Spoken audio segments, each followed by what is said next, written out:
Bonjour Mamadou. Bonjour. Est-ce que vous pouvez vous présenter? Bonjour, moi je suis Mamadou Falsar, athlète international sénégalais. Et je, je suis là présent aujourd'hui avec Arnaud Lièvre pour les séances de rolfing. Vous êtes dans quelle discipline? En fait, j'ai fait du sprint 100 mètres, 200 et 60 mètres. D'accord.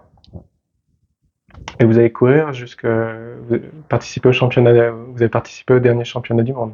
Ouais, Ouais. en 2000, cette année-là, en 2025, j'ai participé 2 fois au championnat du monde en salle, en hiver et l'été dernier. Ok. Donc vous avez découvert le rolfing mouvement. Comment ça s'est passé? Bah, en fait, j'ai découvert le rolfing mouvement hyper bien parce que dès la première séance, j'ai eu des ressentis au niveau du pied, une puissance qui se dégage, que j'avais pas des ressentis que j'avais pas avant, même si je sentais que je marchais correctement, mais je mettais pas beaucoup d'intention à penser que on pouvait ressentir ça beaucoup plus mieux. Mhm. Et depuis que j'ai commencé ça, je sens encore mon corps qui s'améliore de plus en plus avec les séances qu'on a commencé.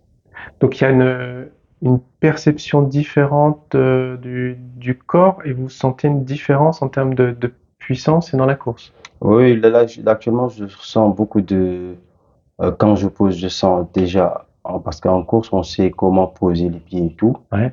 mais parfois, si on n'a pas le ressenti optimal qu'il faut, et là, c'est ce que je ressens le plus, et avec les séances qu'on a déjà fait, et les rolling mouvements qu'on a déjà fait actuellement, je sens plus de puissance au niveau du pied qui monte vers le dos, des trucs comme ça, et avec une vraie coordination que je prêtais pas attention avant. Ouais. D'accord. Et ça, sans faire le travail de, entre guillemets, de massage ou de massage profond, déjà juste en travaillant les perceptions, Ouais, de voir à quel point ça change. Évidemment, moi, je suis pas entraîneur d'athlétisme. ouais, Il y a le coach. Un ouais, petit bonjour à Henri au passage. ouais. Bah oui, actuellement en fait, même en entraînement, mes premières séances de reprise en sprint, déjà ça s'est vu que j'ai eu beaucoup d'amélioration au niveau du bassin et beaucoup d'amplitude. Et c'est ce qu'on cherche le plus et le relâchement. Franchement, je retrouve beaucoup de relâchement sur mon corps et avec la puissance qui va avec. Et ça, c'est agréable, ce ressenti dans le corps. Oui, oui, c'est beaucoup agréable parce qu'un sprinter, quand il sent son corps relâché, avec la puissance qu'il faut, bah, il est bien, quoi. Ouais, Ouais. ouais, c'est ça. Et c'est facile à continuer à explorer entre les séances, à la maison ou avant des entraînements. Bah, déjà, le matin, déjà, il y a des explorations que je fais, euh, à la maison déjà, qui me permet de travailler plus de relâchement au niveau, du pied, au niveau du dos, la posture. Et franchement, quand je pars en entraînement, je sens qu'en fait, il y a le truc qui est là, quoi. Je sens mon corps, il est prêt il est beaucoup plus relâché, je suis pas crispé. Et un sprinter a besoin d'être relâché aussi. Et ce qui est pas facile en ce moment avec les séances intenses de musculation avant la reprise de la compétition, parce que ça rajoute encore plus de. Bah là, je sens que je ressens plus de puissance que beaucoup bien avant. Déjà, je sens plus de puissance et je soulève des trucs que je soulevais avant, quand je faisais quand je préparais la compétition. Mais dès le début, je commence à les soulever avec des séances longues.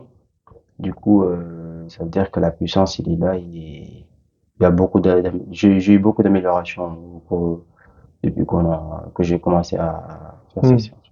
Et par curiosité, c'est combien les poids que vous soulevez? Bah, en fait, de base, nous, on travaille pas à dire, en fait, il faut soulever ça. On part en fonction du ressenti du corps et au fur et à mesure, on monte en puissance. C'est comme ça. Mais du coup, là, je pars déjà en U13. Déjà, j'étais sur les 200 et là, je suis à plus de 300 kilos et facile, quoi. Ça va. Hmm. Voilà. Voilà, voilà. Eh ben, un grand merci pour ce témoignage Merci à vous et aussi. belle continuation. Merci beaucoup.